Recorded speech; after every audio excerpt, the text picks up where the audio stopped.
What's up, War Report family? It's your boy C-Dub. Has Auburn found a viable quarterback in the transfer portal? All of the guys are here to weigh in on that. Plus, we talk NFL draft results as well as portal visits in the latest edition of the Weekend Tailgate. You are now listening to a War Report Weekend Tailgate, brought to you by Athletic Architect. It's your boy, I Jones. Be real. C-Dog. Mike G. Get ready. Sit on back as we bring you the War Report Weekend Tailgate.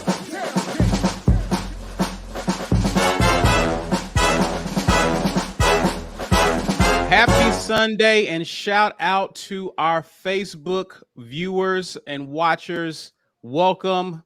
Thanks for hanging out with us for the first 30 minutes. Please make sure to join the second group that I'm shouting out, our YouTube family, War Report family. Shout out to you guys for hanging out with us today, and welcome to the latest edition of the Weekend Tailgate, courtesy of who? Oh, yeah. Like what? Them. Because it's not listed. I used to just cheat and read off of that. But guys, please be sure to go over and share this video on social media. If you're on Facebook, share it there. Share it on Twitter even. Help people to find our content. We have a lot of great content to discuss, conversations and topics to discuss today. It's a lot that has happened over the past week that is happening right now. So you want people to find this and get in on the conversation. Smash the like button and subscribe if you're new to the channel. Now, Ike is cutting up some dope content via film review, basketball, as well as football, because the portal is blessing both sports. Ike, tell the people how you can access that. The join button is your entryway into the land of awesome. If you want to be awesome in your life, you know, when I was a young boy, people would often ask me, Ike, how do you become awesome? I didn't have an answer for them. Oh my God. Until I became a part of the War Report family. And now I know awesomeness exists by clicking the join button to the War Report family. So if you want to join and you want to get your stamp of awesomeness, there's really only one way to do that. Click that join button, decide what level of awesome you want to be. We got film review popping off on Thursdays right now, and it is coming aplenty for y'all. So appreciate everybody who's done that. If you are a member and you want to gift a membership to someone else, you can do that right now from the live chat. They'll get the first month of their membership on you. And then after that, they got to foot their own bill. A lot of portal news today. So y'all know how we do with the portal. We're giving away a He Gone t-shirt. Sponsored by GWT2 Energy Consulting Services. In order to get in on this, you need to hashtag get your weight up right now in the live chat. We'll be doing that drawing. You have to be present to win. So make sure you are ready when your name is called. Let's get into this content, though, man. Let's talk about it. Gentlemen, last year, Auburn had one guy drafted. Uno. Just one. It went pretty high, though. It went pretty high, but I mean, it was grand opening, grand closing. We was done, and we were done. This year, a lot more guys. Actually, I believe the second highest amount of players selected in an NFL draft in modern era. Let's talk about who those guys are. We had some predictions on the midweek report as to who we thought were going to get selected. Didn't quite go exactly how we thought, so let's talk about it. No, they are as follows. We was pretty close. We was close. Yeah, but we wasn't 100%, but we was close. They are as follows. As expected, Derek Hall was the first Auburn player taken in the NFL draft. He went as the 37th pick overall in the second round to the Seattle Seahawks, followed by Tank Bigsby, who came in the third round, 88th overall, going to the Jacksonville Jaguars. Kobe Wooden had his name called at 116th, landing in the fourth round to Green Bay. He also was joined by Anders Carlson, who surprised a pick here, picked sixth round, 207th overall, and Owen Papo fell kind of where most of us thought he would fall in the 5th round, 170th pick to the Arizona Cardinals. First and foremost, congratulations to these guys who have represented Auburn well and are now have an amazing opportunity to continue their career at the next level. Mike G, I'll start with you. You were out last week. As I keep these up, I know you want to talk about these guys maybe individually as a whole. What are your thoughts on the NFL draft as it pertains to the 5 who were selected here? Well, as you guys remember, I was not bullish on Owen Pappo at all. Ike was like, he's going to do something amazing at the combine, which he did. 4.3 40. It's pretty amazing for a guy that plays linebacker. And it got him into the 5th round. And honestly, I'm a little surprised it wasn't a tiny bit higher than this. Not after showing at the combine, but happy for him. Carlson was kind of like how your fantasy draft is going, and you got a point where you put like your fantasy draft on like auto pick. That's how I felt about the Carlson pick down here in the 6th round. Happy for him to get drafted. Was a little shocked somebody took a flyer on that. His pro day wasn't spectacular, and I was there to watch. But Tank, 3rd round, just about right. Derek Hall sneaking into the 2nd round. Good for him, man. Good for him. I liked him in the 2nd round.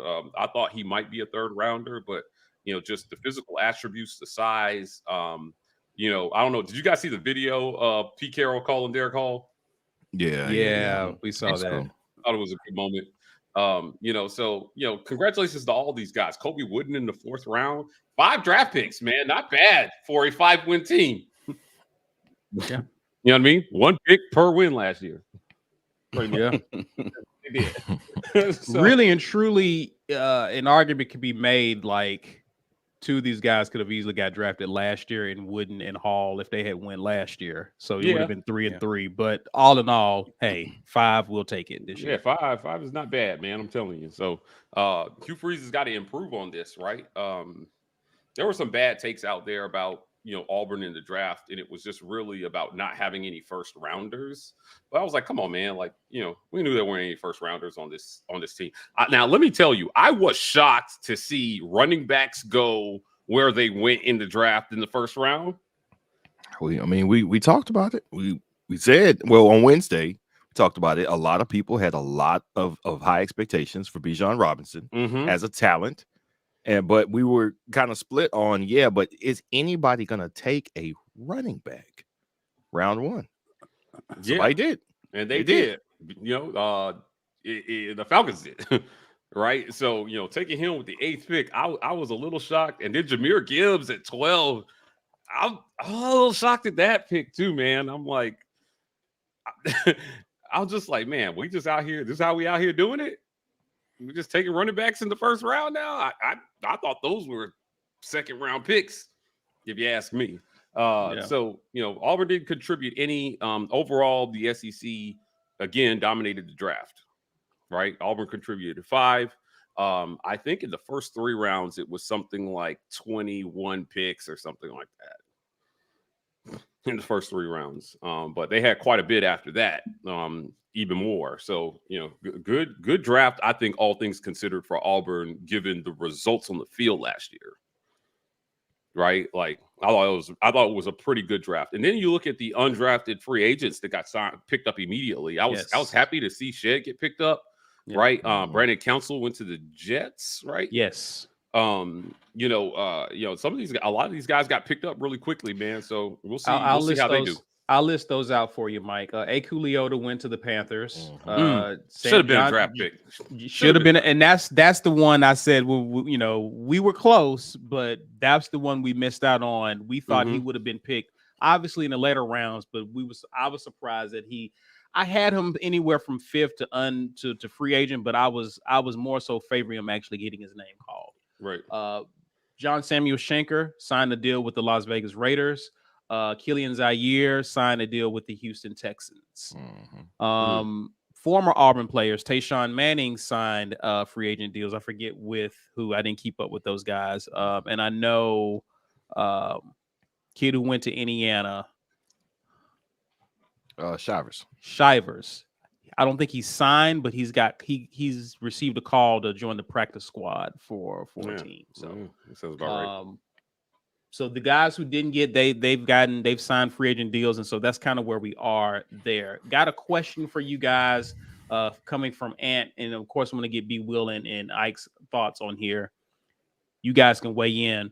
Who is at the better landing spot of the guys who were picked or had their names called?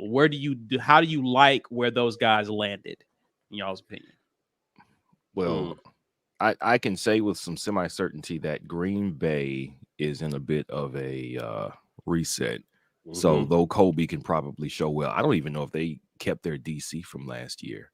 I know they got the same head coach, but they may be in flux. And even if the defense is good, the offense likely will be going through some growing pains. So as a team, I doubt they'll have any big success anytime soon. That doesn't mean it's not a good place to be as far as scheme and culture up there, but I don't think that's the best spot. I think with Jacksonville just being in the playoffs, you've got the QB who you think is going to be the QB for a while. And you've also got Travis Etienne there as RB1, the pass catcher. Really, I think that's the absolute best situation for Tank is you guys know what you're doing. You've got a head coach who knows what he's doing on offense. Yeah. I don't have to be the number one running back. I just get to come out here and spell the number one running back and be special. Yes, that's the spot. That was the spot to be for Tank, and that's the benefit of not having to be to go to in Atlanta. And not that Atlanta's even necessarily bad for Bijan Robinson, but I don't think Tank was going to thrive if you just say, hey, man, go be the bell cow, even though we got some offensive line issues and we don't really know what we got in the quarterback. Like that's just not the place you want to be as a running back, man. You don't want to have to carry the whole load for everybody. So I think that's a good. Yeah. I'm thrilled for Owen Papo getting to live in Phoenix. I think he's gonna love it out there. Right. Okay. First time he goes out in Scottsdale with all them Scotstitutes, it's gonna be amazing. The weather is gonna be great. That's what we used to call them. It's a great place to train and live in the off season. So, relative to things, to the West Coast, to San Diego, Los Angeles, Arizona is a really good spot to play pro ball. Now, as far as the team situation out there, I'm not professing to know about where the Cardinals are at, but Owen, I think that he's got a good chance to come in, maybe with not a ton of pressure on him, but to really just kind of continue that momentum that Ike thought that he would take into the combine and continue to show how athletic he is and how versatile he can be. And with some proper coaching, jump up the ranks really quickly. That's the kind of player I see him being at the pro level. So, I'm excited for him. For Anders, man, hope you like kicking cold footballs. Because it's cold up there. And, for Derek, same thing. You just wonder for a lot of these guys who are getting outside of their comfort zone and they're going to get to live someplace else. I hope they settle in and like the communities that they're settling into and really become a part of the culture and some of the positive things that are going on there with their teams, with their squads, and again, with their new community. So you hope that they are good representatives and ambassadors for Auburn moving into their pro careers, and they continue a tradition of representing Auburn at a high level on the pro level. So looking forward to seeing what these guys accomplish. Thoughts about this, Ike, in terms of where the guys have gone? Who do you like? Whose situation's the best? Yeah, I gotta agree that Tank probably has the best situation for not having to come in immediately and be the guy, but being in a situation where they've got a relatively young core. And they have what people perceive to be a quarterback that should be there for a while, depending on how the money works out. And you got some young, talented guys around him, good offensive line. So if he comes in and he's, if he can make it to like the second string back in that system and show people what he has in year 1, 2 on a 4 or 5 year rookie deal, then be the guy in year 3, that'd be perfect for him. Because then that sets him up to get a contract renewal in year 4 or 5. So I think he's in a good spot. Stephen Kerr has a comment here. He says Shed is in a sneaky good spot in Cincy. He's always been a good blocking wide receiver, special teams player. Those are traits that should help him make a roster. Could have some upside there for sure. Good comment there, Stephen. Thoughts on that, guys?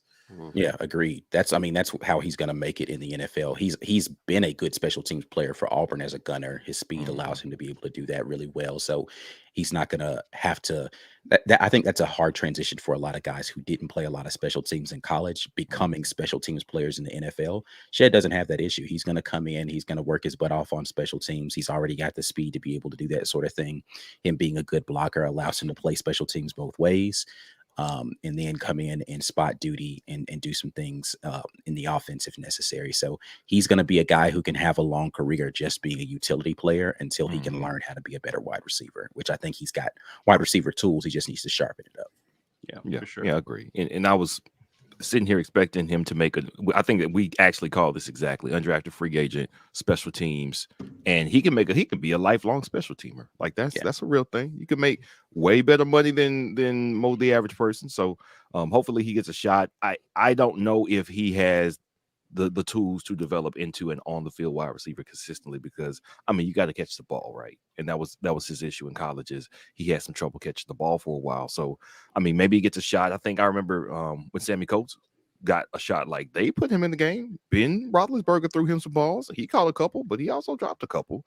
And it didn't take long for Sammy to kind of wind down out of the league after that point, because in the league, man, you're not going to get a whole bunch of shots to keep making that kind of mistake at wide receiver. So hopefully Shed can get on and stick as a special teams guy, get a shot or two at wide receiver and make the most of it when he gets that shot. Be rad. Can we call you Brad? Or just be rad. He says Green Bay special teams coordinator was with the Raiders and worked with brother Daniel Carlson. Makes the pick make some more sense. Yeah, I heard that too on the broadcast. So yeah, that makes sense. Yeah, for sure. For sure. Daniel said, go get my guy. He's good. Yeah. Yeah, I guess. I don't have a problem with the pick. I'm happy for him. Happy it was surprising to me, but I'm happy for him. It was very surprising to me. I'm happy for him, for sure. For sure. As my wife says, he must have a praying grandmother. So yeah, congrats to you, sir.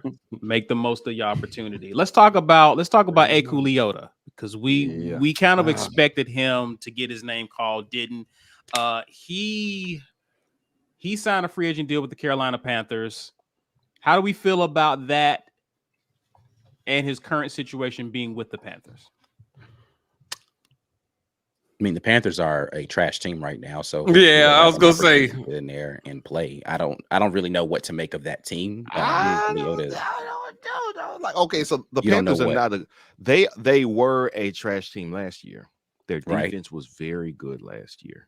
DB still holding it down to that line. Brian Burns still holding it down on that line. They had some very solid pieces on defense. I think they had the Horn kid from South Carolina a couple years ago. JC Horn. He had some injuries, but they've got a real good defense, not an extremely good defense, not like, what the Ravens used to be back in the day, nothing like that. I think, of course, quarterback was terrible for them. So, yeah, that's the most important piece in football. What they do have now is an offensive head coach. They just got rid of their top receiver. Who was their top receiver? Was it DJ Moore was his name? I think they got that was their top receiver. He was due to make some money pretty soon. So they reset, and then they got Bryce Young, the best. Truly, every year it's happened. They crowned the next Bama quarterback as the best one ever. Bryce Young is the best quarterback to come out of Alabama ever, bar none. I'm not saying he'll be the most successful, but the skills put on display, yes, he's more accurate. He has a better arm than Jalen Hurts. Jalen Hurts has turned into a very good quarterback, and he's deserving of what he's got. But I think they got player in the NFL. Yeah. I think they got the pick right with Bryce Young at quarterback. What else they have going on offense, I don't know. I'm not exactly sure. The question will just be how much do they put on Bryce Young early, and can the coach put together a game plan that makes sense that they can execute with the personnel that they have? Of course, I don't think they're going to be as trash as they were last year. I think they were trash, and they can be decent. Whether or not it works out that way, we'll see. But Eku Leota, no, he's a steal. We get it. He wasn't productive. He was playing backup snaps in 2021. In 2022, he still has a really good 2.5 games, and then he gets hurt. So if you were looking for on-tape evidence of exactly how good this guy is, when did he get You that got to chance? go back to Northwestern. Exactly. Yeah. And so it's going to be like, well, we got to the SEC. What did he do? It's like, okay, just you weren't watching. I understand. you weren't looking at what type of pressure he was able to get just with the limited time he had in 2022. So yeah, he didn't have those numbers. He didn't have a high number of pressures, a high number of sacks, but he was a difference maker. Every time I watched film, you could see who was winning and who was applying pressure, and it was Ekuliota. So I expect him to stick with the Carolina Panthers and stay on that squad. He will make that team. I expect Ekuliota to make that team. Any other thoughts, gentlemen, on that? Yeah, I mean, listen, I liked the Panthers draft. There were a lot of people who were really down on the Bryce Young pick for some reason, man. No, they're stupid. They're stupid. And I don't understand it, guys. Okay, so like realistically though, the only other quarterback that in my opinion, even remotely made sense was the kid from Ohio State at number 1. That's like if you're not arguing, not arguing CJ Stroud, I don't want to hear your opinion about who should have gone number 1 or the first quarterback off the board. Any other quarterback, it was Bryce Young, CJ Stroud, and the rest of them guys.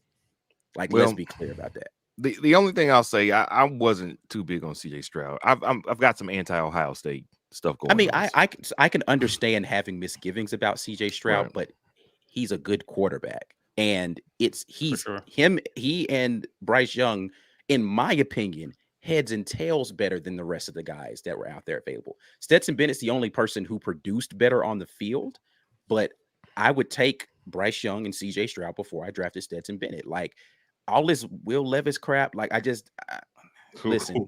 Oh my God, poor Will. Oh, I don't feel bad for Will Levis. He let people talk him into the fact that he was gonna. No, sir. Did you listen, bro? Sean Clifford beat you out for a starting spot at Penn State, and you were suspect at Kentucky. Let's be real. They said that there was a 90% chance that he was going to be a top 10 pick. Well, how do you even compile that graphic? Do you poll every GM? Like, what are the chances you take him? How do you even come up with that? I don't understand it. So, I mean, how they usually will do things like that is look and see how many teams drafting within the first 10 picks need a quarterback, and then they determine what they feel like the order of those quarterbacks will be selected. So if you have 3 teams in the top 10 that need a quarterback, or you have a team that's outside of the top 10 who has enough capital to want to trade up into that spot to go get him, they're like, all right, cool, we expect him to be one of the top 3 off the board. This many teams need a quarterback, so that they're using all of that to compile. My problem is Will Levis is not one of the top 3 quarterbacks in this draft, and people kept trying to sell him as that because he has all these physical tools. Who gives a crap? Anthony Richardson, I'm sorry, I'm happy for him. He got drafted too high. Yeah. And and the moment he went in, they were bigging him up. I thought it was crazy. But Anthony Richardson is where Will Levis, he basically took Will Levis's spot. Right? He was the overhyped athletic person that people wanted to get drafted high based upon a bunch of physical intangibles or physical tangibles that he was able to put up there. But nothing on film actually confirmed that any of this stuff translates to the actual play. Right. But he could dunk a basketball. Who gives a crap? He's not going to be a starting small forward. He's going to be a quarterback. I don't care that he can dunk. Listen, guys, Will Levis definitely broke it with his girl right after the draft. Right. As soon as she was I think she was more annoyed with the fact she's like, they drafted this guy in front of you. Like, I think that was more of what her reaction was, but those reactions dedefinitely did not they didn't play well at all. I was like, boy, you better put the paychecks in your mama name. You heard about that, the soccer player? Yeah, that's what he said. That. Yeah, that's where that joke came from. That's where they came from. That was hilarious. He's a smart man. He is a role model for all of us. Never what they say, never sign a contract where one person gets rewarded for breaking it. But like I think that, again, the totality of this draft, and we stress that talent evaluation, we say this in recruiting a lot, is not an exact science. And I think the NFL draft bears that out. you know, in a Every lot of year, ways. Every somebody year. gets overvalued. Right. Mhm. Or it's some guy that we all thought was going to go here, and a bunch of GMs looked at it and they said, no, like, that's not our guy, Anthony Richardson. And we're like, huh? Hope that works out. Like, let me tell you something. Anthony Richardson at 4 is the type of pick that everybody gets fired over in 2 years when it doesn't work. 100%. Two If it years doesn't too go soon. right, They're gonna give at 4. They're gonna run it probably 4 or 5 years, Yep. and Yeah. then somebody gets fired. Somebody's getting fired. Right. Yeah. I would agree with you if this was 2 years ago. I think that the way that the NFL is progressing right now, they're putting shorter and shorter leashes on those top 5, top I'm 10 telling picks, you. especially at quarterback, man. Think about guys. Okay, what year in the league is, what's your boy's name out of Oklahoma? I cannot think of it Mayfield? right. What year in the league is Baker Mayfield? This is like 5th or 6th. He year? came out. Fifth He or- came out with Joe Burrow. Coming up. didn't This will he? be 6th. This will be a 6th year. How many teams has Baker No, Mayfield wait. played for already? 2017 was when they played in the championship game, right, against Georgia in the semis, Yes. the semifinals. Okay, he came out in 2018. So Okay. This is He his sat the fourth. first year, most of the first year. He had 3 full seasons in Cleveland, It's at like least 4. 3. He's on 13. He's on his 13. He's on his He's a- third team right now, and he I- was already in bad graces in Cleveland then.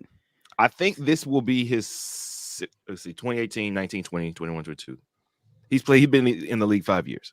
Okay. My point is they're giving less and less grace to these early picks because they need to. The reason why I say it's happening this way is because it's all about maximizing the rookie deal. Most of Mhm. those rookie deals are 5 years. So they need to become the guy you thought they were going to be by year 3. If it's not looking like that by the end of year 2, they're ready to move on to somebody else. They're going to draft your replacement. I agree. Here's the difference with them, though, is that Cleveland had an outstanding defense and running game. So that means the offense was halfway work. The only thing holding us back was Baker Mayfield. And that was the difference there. I don't disagree with that. I'm saying that the importance of the quarterback position, they're putting a premium on that, and they want to be able to get 2 to 3 years of return for that on a rookie deal before this guy's going to be demanding more money. So by year 3, you need to be the guy we thought we were getting when they drafted you. Right. And if it's not looking like it's moving that direction, and we moved up to number 4 to get you, Yeah, because at that point, we better and then be able to get something back for that, dog. And Yeah. depending on, Yeah. and for those teams who make the trades, like he's saying, like we gave up something to go get you, Right. right? Yeah, like, I mean, for sure. have you seen that? What's the movie with Kevin Costner, Draft Day? Mhm. Or he was like, I want all, yeah, you get Bo Callahan, and I want this team's futures back. And teams, GMs will do that. They'll trade away the team's future for Right. a player that they think is there now. Right. Yeah. And I'm just saying, if you get taken in the top 5, that's generally a guy you feel like is your team's now. Correct. So if he's not ready this year, he's going to be ready next year Correct. to be Now, the guy. I agree. I'm still agreeing with y'all, but what I'm saying is, if other problems on the team keep you from being able to properly ascertain whether or not it's the quarterback or not, like for example, I don't think it's a wins or losses thing though. But I continue. don't No, think no. it works. I don't No, think it works like that. I don't think it's just wins or losses. Like for example, you could see the Browns won like 10 games one year, but it was like Sony Michel getting like 100. Not Sony Michel. Who was the Georgia running back in Cleveland? Nick Chubb. Nick Chubb. He's getting like 150 yards a game, and you're winning like 21-10. It's like, but you don't have to do much, Baker Mayfield. And then when we get in a tight game, you're losing it. Or the same thing with the Jets. They were awful year 1 under Robert Saleh, but they were the Jets. Year 2, they actually look competent. They're up on good teams, and they beat some good teams. And then a couple of times, you need, what's his name? Zach Wilson he's a perfect example of what I'm talking about right now. You also could see clearly, look, the game plan is good. We are competing and winning against good teams, and you are single-handedly ruining this. But that's can my point. quickly- I'm saying, I like, know. if Anthony Richardson turns into that, somebody who made this decision is going to be about it. But what that Fired, means yeah. is that Indy has to be able to be solid on defense, be solid on the offensive line. So you can tell it's definitely you that's the problem. And we don't I know if the rest of the disagree. I team don't is that disagree good. with that. Yeah, that's all I'm saying. Because I if the don't rest of the disagree team with is trash, or if the offensive, like Deshaun Watson in Houston, right? A rare case was like, oh man, this dude was balling out, and the whole team is trash, and that dude is balling out by himself. He's special. Yeah, I just think you can generally ascertain whether a player is doing everything they can or not. Right? Hold up, time out. I just got.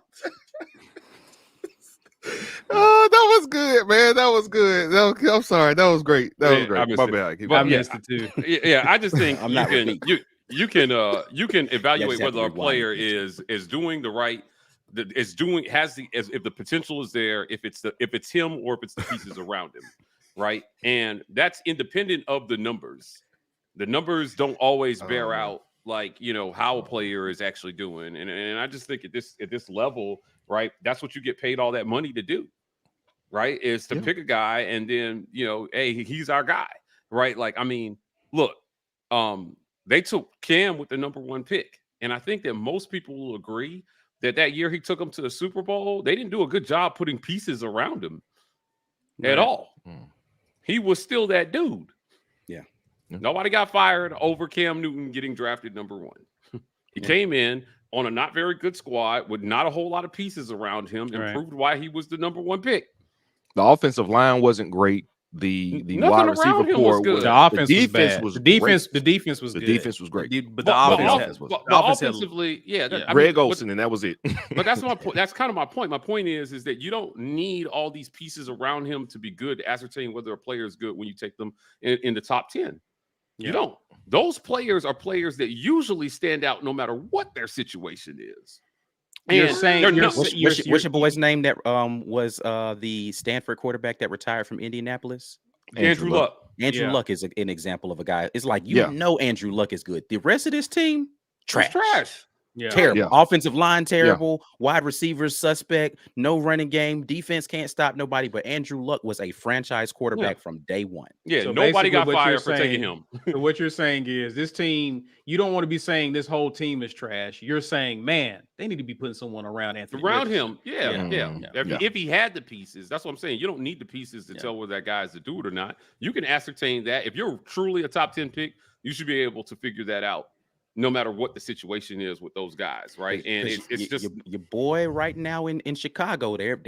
I'm telling you, he showed enough to them. Justin Fields. I'm telling you, Justin Fields does not ball out this year. They will draft his replacement next year. Watch what I tell you. But I mean, they pretty much made that decision here, though. Like, this was the year to make that call, and I do think it was hard for them because it may have been a year too early to determine it. He started showing development this year. He did.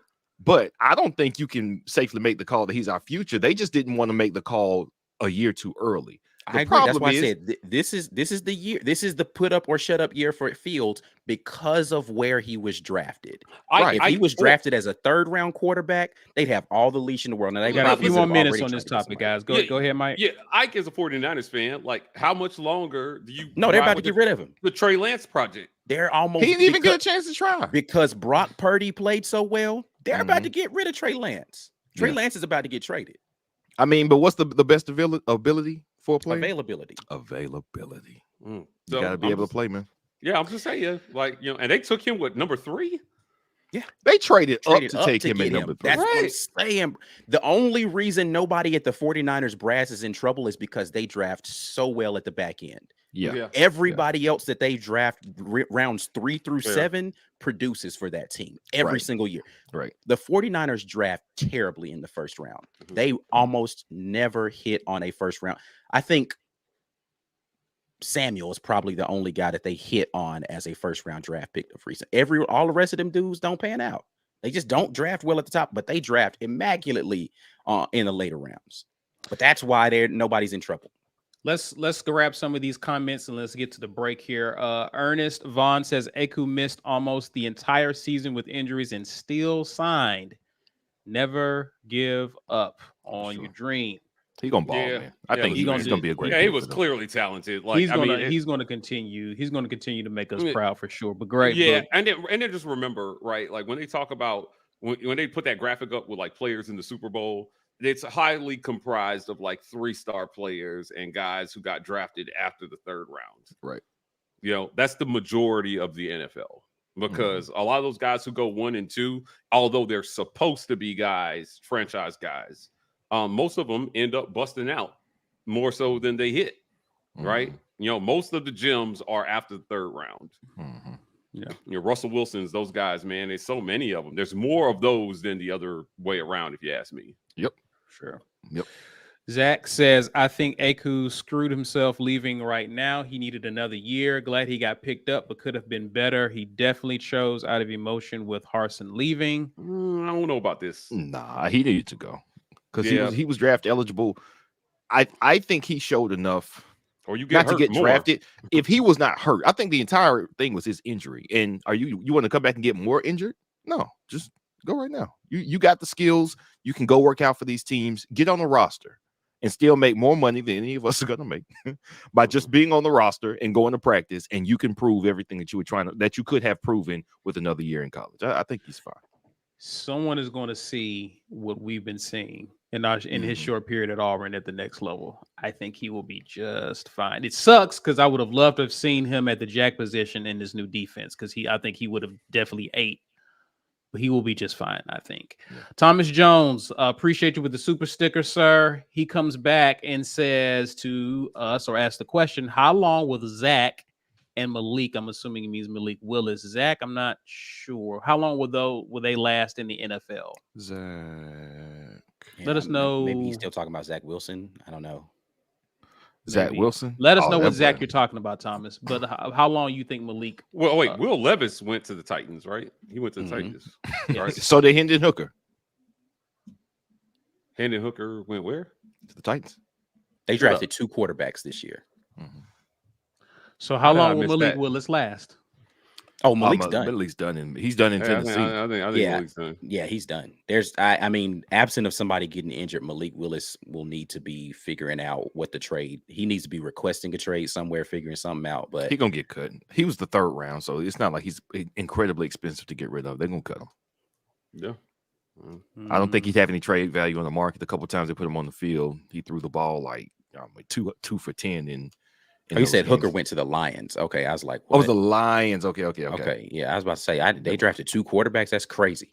Because then he's definitely out of there if they had. Thank y'all. I still think he's out of there, but I mean, they don't know what they're doing with their quarterback situation there, man. They don't because they drafted that proved that they don't know what they're doing. They drafted Will Levis, so any confidence you might have as a Tennessee fan in what they're doing offensively, it all went out the window. Oh man.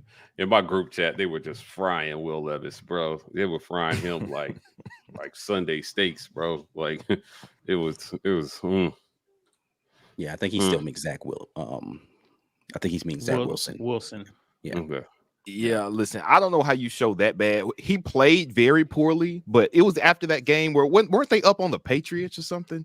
And then Zach Wilson did something. He single-handedly blew their game against the Patriots. And then in the post game, he said, they asked him, like, do you feel like you let down the team? Or do you take responsibility? He was like, nah, I mean, he said, no. He said, no, this wasn't on me. It's not a failure, because what failure is, it's not if I like that answer from Giannis, though. That was a very mature answer. You failed, Giannis. Zach Wilson done. You can't be 23 ruining these grown men, 25, 30-year-old, 35-year-old grown men who played they tails off to beat the Patriots who've been owning you for the last 20 years, and you are terrible, and you threw our game away, and then say, nah, it wasn't me. That boy got some nerve. He is gone, dog. That boy is gone. That boy got some nerve, boy. Ooh, that was hilarious to me. Well, listen, this is a great talk about. We're about to get into the real conversation about this portal and about Auburn. Again, congratulations to the guys who got selected, had their names called, and even signed free agent deals. We wish you guys well at the next level. Guys, do us a favor. Share this video.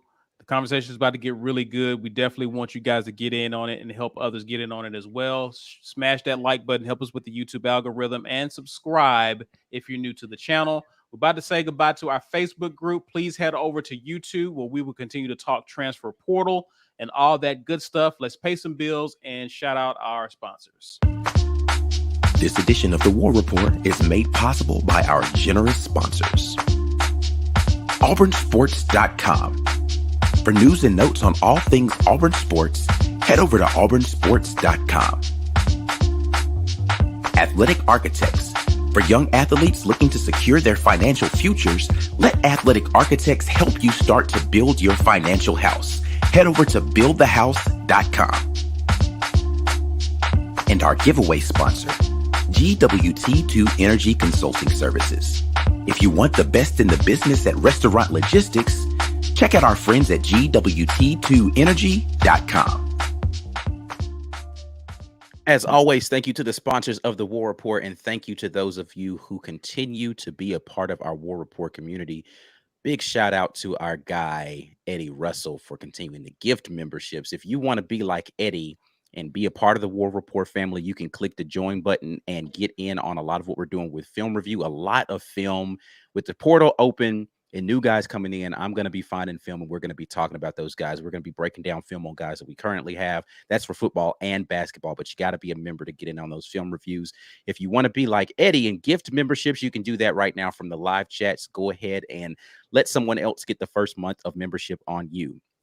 Hashtag get your weight up right now in the live chat to be a part of this drawing, though. Sponsored by GWT2 Energy Consulting Services. We're about to get into our portals conversation. We're giving away a He Gone t-shirt to somebody today, so make sure you get your hashtag in and make sure you get your spelling correct, or you just won't be entered into the drawing. Got to be here and present to win, though. And as always, we are the Auburn Express, powered by the War Report. Wherever you listen to podcasts, make sure you go and check us out on podcasts. A lot of great pod-only content and rebroadcasts of some of our morning drop content going down on the podcast. You can be hands-free and listen to some great War Report content at the Auburn Express, powered by the War Report.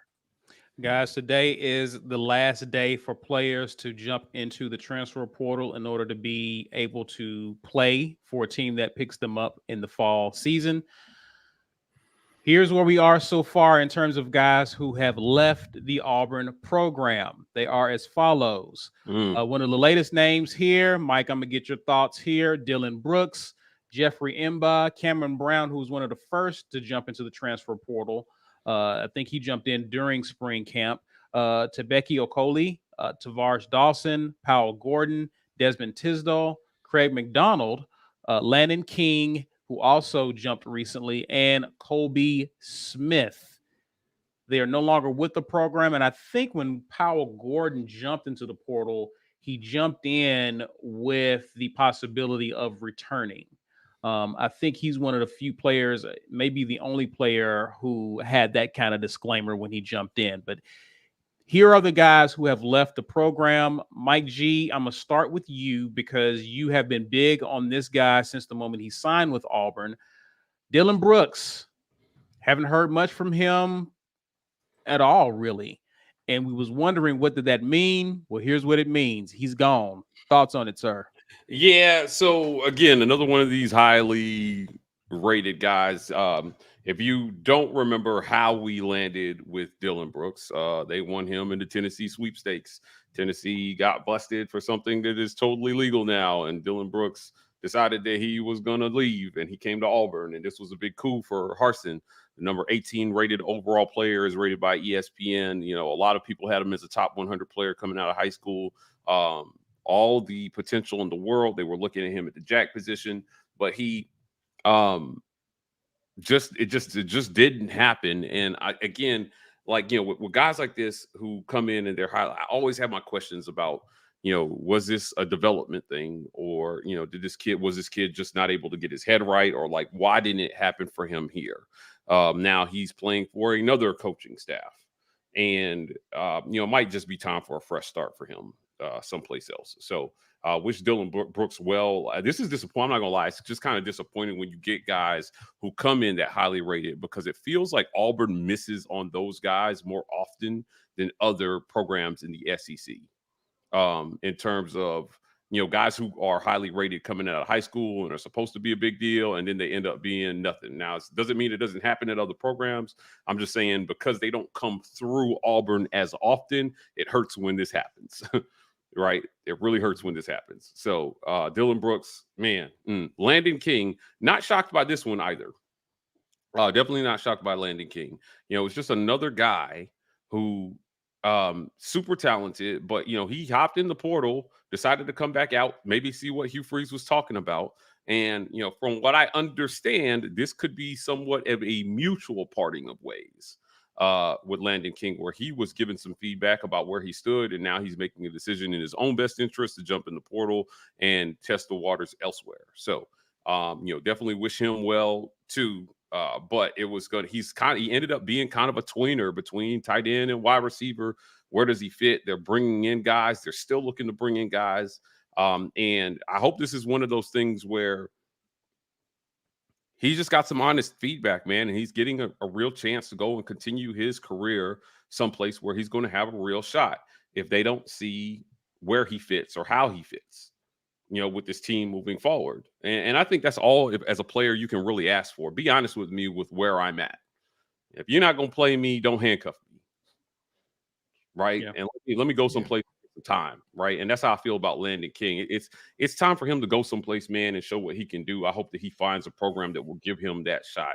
I'm just a little upset. It just felt like the more time passed and we didn't see and we weren't hearing about him breaking out, that it wasn't going to happen here.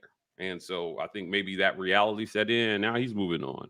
Craig McDonald was a guy who came in from Iowa State, a little on the slow side, it's safety, but, it's just one of those things. Definitely not shocked by that. And then these other names we've talked about ad nauseum. So, this was going to happen. I want to point out, this is a pretty tame number of guys to be jumping in the portal at this point, as compared to a lot of other schools right now. What are we looking at here? 10 guys? 10 guys in the portal is not a lot at this point. And there might be a couple more before it's all said and done, but man, like you got programs in the 20s and 30s easily right This now. is with a coaching change too, guys. Keep in mind. Yeah, come on, man. Like, listen, this is not time. It is not time to hit the panic button on any of this. This is with a coaching change, with guys who committed to a class that was a coaching change class. Like this is turnover on top of turnover. And so with that type of upheaval, man, I mean, it's and no starters. No starters. Right. No guys who started for us consistent. I mean, Landon King got on the field for a minute, but not consistently last year. And I'm glad we don't have any guys. Like, some people are losing their projected starters from positions. Like, what? He was going to anchor our defensive line and he's leaving? Like that. That's how this is looking. We were sitting here talking about what Jeffrey Mba was going to do, and we were like, I don't necessarily see him starting. No, but we knew he was going to be contributing. We knew he was going to be in the rotation. Right. But yeah, we didn't lose a starter in him. So let me grab some of these real quick, guys. I'm gonna bring this graphic back up, but I do want to grab some of these comments before we get to some of y'all Ike B. Will's thoughts. Jaquan Grant says, it's like Dylan Brooks hasn't still reached his potential, also having gained weight, muscle to play defensive end. I hate to lose him, but I understand he needs tape to reach his goal of that NFL. Best of luck to him. Byron Coward vibes, man. I'm telling you, like, just couldn't get it rolling here, but maybe he'll be able to get rolling somewhere else. Byron was good enough to play in the NFL. Right. So so he's got it in. I think he's got it in him. It's just not going to come out here. So, I mean, that happens. That happens for sure. Some of you guys in the comments was just talking about the fact too that he did play. He didn't play in like 1A in high school. He didn't really play in a strong division in high school. Needing to put on muscle. Like, there was a lot of factors that played there. Jumping to the SEC. So yeah, he definitely came from a low division of high school football. Sure. So sometimes that can play a factor. Stuart Donald says this is the third coaching staff Landon King has failed to earn a starting position with. At some point, you have to stop wondering if coaching is the problem there. I think for me, Ike, I was big on Landon King. When I saw him in the spring game, I was kind of dumbfounded at how kind of slow he was. And maybe when I've seen Landon play, he was playing a true tight end position, so it wasn't like that was exposed as much. But I was surprised. I didn't really see how this guy was going to be able to be the prototypical wide receiver in Hugh Freeze offense based on what I saw in the spring game. And I think that's kind of made me really concerned about him, whether or not he was going to make the playing rotation in this offense. Your thoughts on Landon King? Yeah, I don't think that this has anything to do with Landon King as a player. I think it has. Let's be clear about the process that Landon King had to go through. He came in and he was recruited as a tight end. He is a tight end. He's fast for a tight end, or he's not like blazing speed, but he's quick for a tight end. Yeah.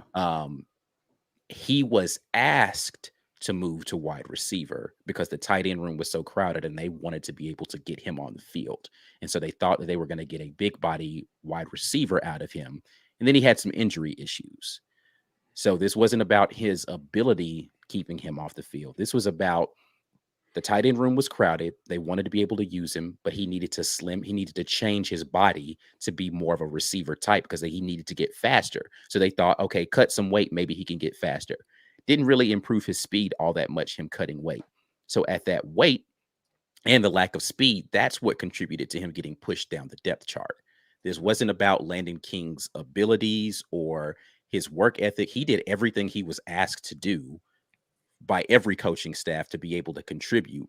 Got in the portal when he saw there wasn't really a path for him to play, and the situation was devolving around Auburn and the coaching staff. And then he comes back with hopes that, okay, new coach actually likes big receivers. Maybe I'll be able to be a big body receiver in this new system. Right. But it's not just about being big in this system. It's about being big and fast. Right. And that's where it's like, okay, we don't really have a spot for you. And now you're too small to play tight end. Right. Right. And so now he's got to figure out how to put the weight back on and go play tight end somewhere, because that's really where he always belonged. It's just he was in a very crowded tight end room at the time when he got here. He was also lightweight for a tight end, though. Like, yeah, he was a hybrid. He should have put on weight rather than taking off weight when he got to college in order to be able to really compete at a collegiate level based upon how he. But again, you don't know that he's not fast because it's weight, right? It's like, all right, cool. You're not really big enough to be a true tight end. You're not really small enough to be true receiver. We have more room in the wide receiver room right now. So cut some weight. Down. Maybe we can get some speed on you. He cut the weight. He still wasn't able to get faster. So listen, he needs to go bulk up, go play. Like he really should go play for, a group of 5 school as a tight end. He just needs to go bulk up and go play group of 5 tight end somewhere. I've seen he's gotten a couple of offers from both Colorado and Cincinnati already since he's hit the portal today. Louisville, excuse me. And Colorado since he hit the portal today. Both of those would be adequate spots for him to be able to go to if he can put that weight back on and become a true pass threat from the tight end position. Best of luck to him. Yeah, for sure. Well, let's talk about. We've talked about guys who've left for the portal. Let's talk about guys who are in the portal that Hugh Freeze's staff is looking at in no particular order at all. I do want to start with some new news. Tulane transfer linebacker Larry Nixon is expected to visit Auburn this week. As a matter of fact, this upcoming Saturday.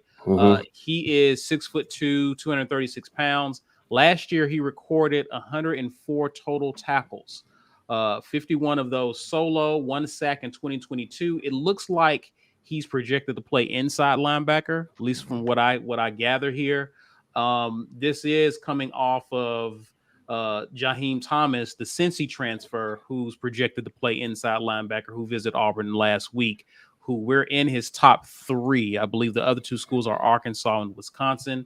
So if Jaheim was to go or pick one of the other 2 schools, you have Larry Nixon here. So Auburn is looking at a middle linebacker there. And some more news, Ohio State transfer, wide receiver Caleb Burton is visiting Auburn today. This guy's 5'11", 169 pounds, was a number 7 ranked receiver, according to 247 Sports, was a number 11th ranked player in the state of Texas, and 62 overall in the 2022 class. Also, we know that wide receiver Montana Lamonius Craig visited this weekend as well, this past Saturday. He's a transfer from Colorado who's 6'1", in that area. But Auburn's looking for some wide receivers here. Caleb Burton is a kind of a name that just kind of snuck up on us. He didn't get the chance. I don't think he really recorded any stats this past year for Ohio State. but he looks like a guy, a burner in the slot that they're looking at potentially getting there. Let's talk about edge. It seems like Hugh Freeze and staff have identified some guys who they feel can bring pressure from the jack position. One guy being Isaac Ukwu. That's what we're gonna go with. Okay. The James Madison guy. He visited Auburn this past Saturday as well. Was impressed with the staff, facilities, and whatnot. But he is going to treat this as a process. I don't expect him to make a quick decision because he is expected to still visit schools like Ole Miss, Missouri, and he's in talks with some schools out west, being Kansas and Cal. This guy is 6'3", 260 pounds. He recorded 40 tackles last year, 22 solo, but had 7.5 sacks, forced a fumble, and had a fumble recovery in 2022. That type of production is what you're going to want from the jack position. Auburn likes this guy, even though he's, he played in a smaller division, played at James Madison.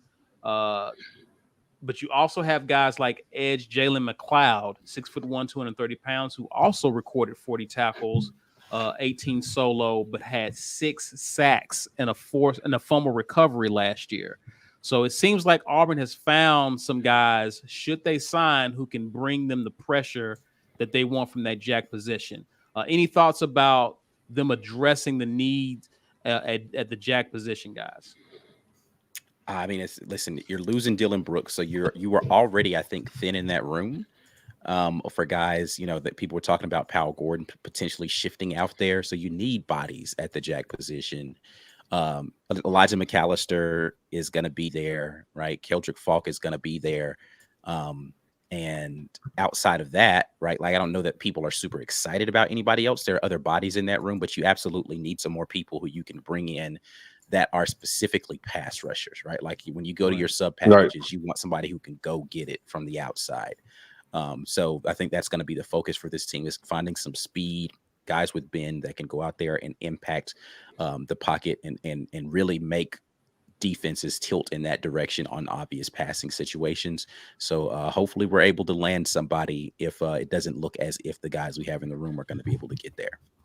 And if you're able to get those two guys, I think that makes this coaching staff happier, because in Elijah McAllister, you have a guy who's good in run defense, potentially set the edge there. You have an up-and-comer in the kid that we got that we flipped from Florida State.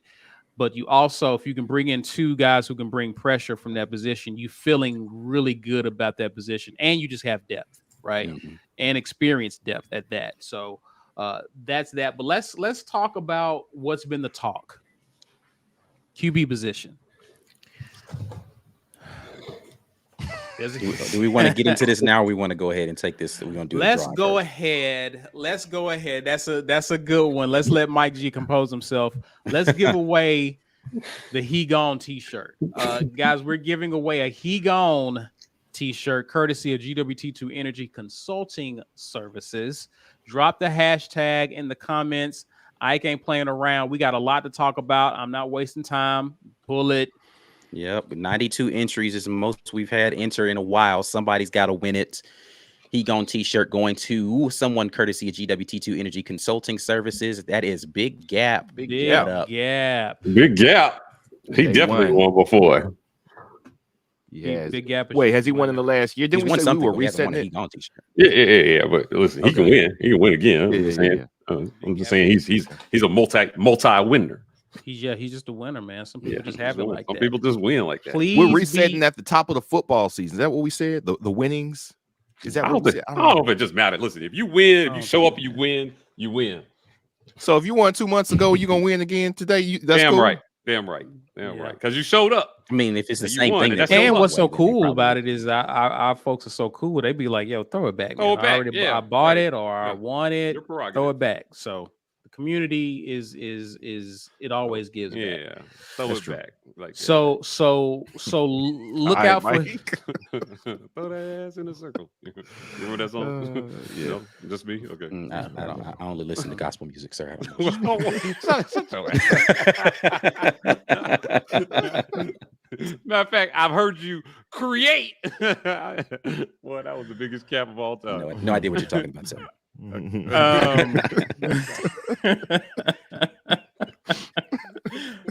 Listen, No, sir, be it's Sunday. on the lookout for Big Gap. Hopefully, he's not gone. I have not seen Big him Gap. show up here yet, but I haven't let's seen him be yet, on the yeah. lookout for No, I him. ain't seen him yet, though. We're looking for him. Let's talk about Casey Thompson, Okay. Let's talk. Nebraska transfer QB who recently entered the portal.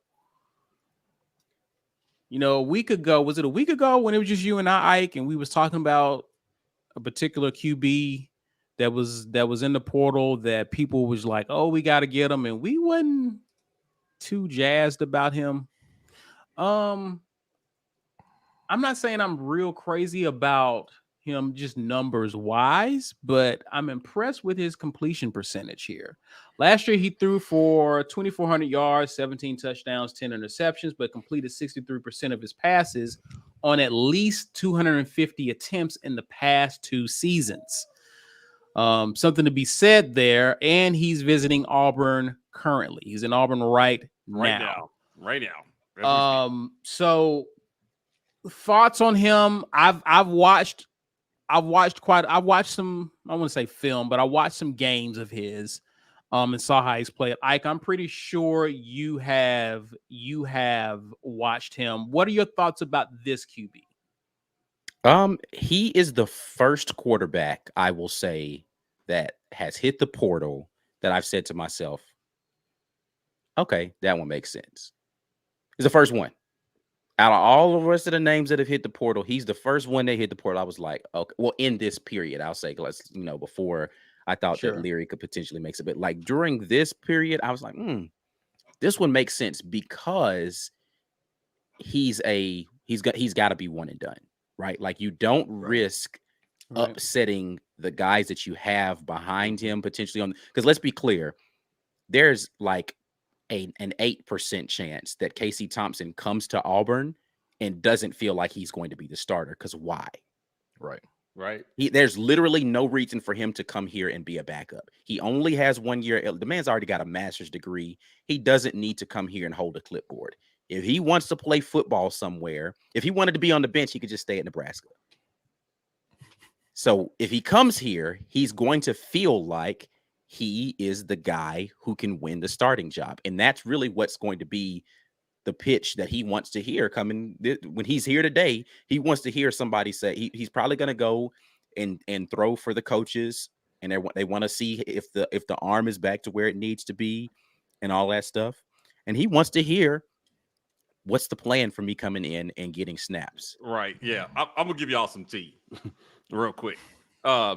He's not going to hear that, because the coaches have specifically mentioned out loud to players, whoever comes in still has to be okay with being number 2, potentially. Right? So nothing is going to be promised here.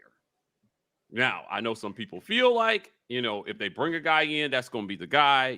Like B has been on record as saying, like, I don't think the starting quarterback is on campus, right? Like, they're going to go out. But, like, the window is closing now. Yeah, today's the last day. There's not going to be any new bodies in there unless they are a grad transfer after. Right. Yeah. The window is closing now. So I'm telling you right now, if he commits, it's not going to be because he was promised that he would be the guy. Now, it's how he feels and what they tell him are 2 totally different things. So to Ike's point, he could feel like this is my job if I go there, but it won't be because the coaches are committing that to him at all. Yeah. Right. So, I'm still of the position that, hey, QB guru coach them up. Coach the guys that you have up. Because Casey Thompson is coming off a shoulder surgery to his throwing shoulder. This offseason, into a new system with an unknown coach. Right? Like, so, his potential might be great, but again, he's only got 1 year left. I think this is a bigger question mark than most people want to admit. It's a real big. I got all kind of question marks around this pickup. That doesn't mean that it couldn't work out or that he couldn't be the guy. That's not what I'm saying. However, right, I like the prospects of the two guys in all things considered. I like the prospects of one of the two guys in the room right now that I feel like are competing for it over this one, despite his potential, because they've been here, they've been in the system. We know what we're working with. And, for Casey Thompson, I just got questions, man. We just had a QB who played all season hurt last year. Right. Mm-hmm. And Matt Rule was openly talking about how they try to baby his throwing shoulder to not re-injure it going into this spring. That was still an open concern for this kid. So, I don't know. Maybe if you're looking for a savior, I'm not sure this is the guy. Well, that's why I think it makes a lot of sense for Casey Thompson to come here. And again, the reason why I say this is the one that makes sense is because he's the one that the current QBs still feel like they have a chance to battle with. And you don't risk. Now, again, you're out of the woods after tomorrow, right? Like Holden can't jump in the portal unless he does it today, right? So unless Casey Thompson comes in today and whatever they say to him makes Holden feel like, but you just told me, you know what? Let me go and hit this portal before midnight, right? But you're out of the woods after today as far as guys transferring out, so you may be safe. But for me, Casey Thompson is the perfect kind of guy who, he's not going to be here multiple years if you're Holden, so you don't have to battle with him again next year. It's going to be me, Robbie, and Walker White. Walker White, the true freshman, I've got a couple years experience on him. I know the system a little bit more. I feel good about my chances going. So he's in a good scenario to not threaten the guys that you have in the room to say, all right, I'm out of here. You're not serious. As far as his eligibility that remains after this season. And because there are questions around his throwing shoulder, etc., you feel like you're going to be in a fair competition with a guy. Right. So I think that's why it's the perfect kind of best of both worlds. You get if you get him in here and he's good, then great. But if you get him in here and he's just okay, then you have a quality backup waiting. Exactly.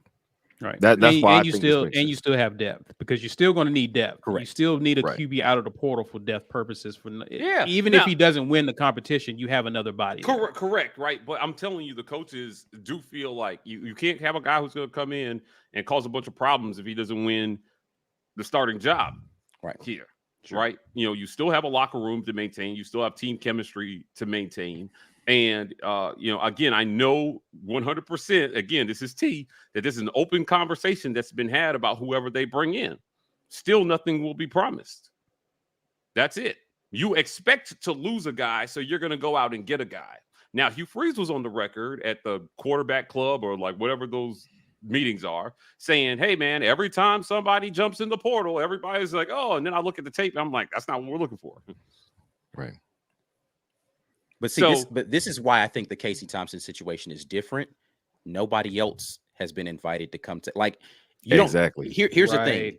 Right. You don't just get to decide you want to go take a visit somewhere. You call and say, hey, I want to come take a visit. They got to be like, we're interested. And it's usually an indication that you're not just showing up unannounced. It's also I want to come down. So it's kind of like, okay, it's the last day. This guy's interested. No. It's usually an indication you have an offer. It's also an indication you have an offer too when it's like an official visit. Who's old buddy at Ole Miss? I'm just like, that went to Ole Miss and everybody was trying to connect us to him. Sanders. Yes, he ain't get no Spencer offer. Sanders is a perfect example of this. Spencer Sanders, the kid at Oklahoma State, too. Is it Oklahoma State? Auburn didn't give him an offer. Spencer Sanders, right? We didn't give him no offer. Yeah.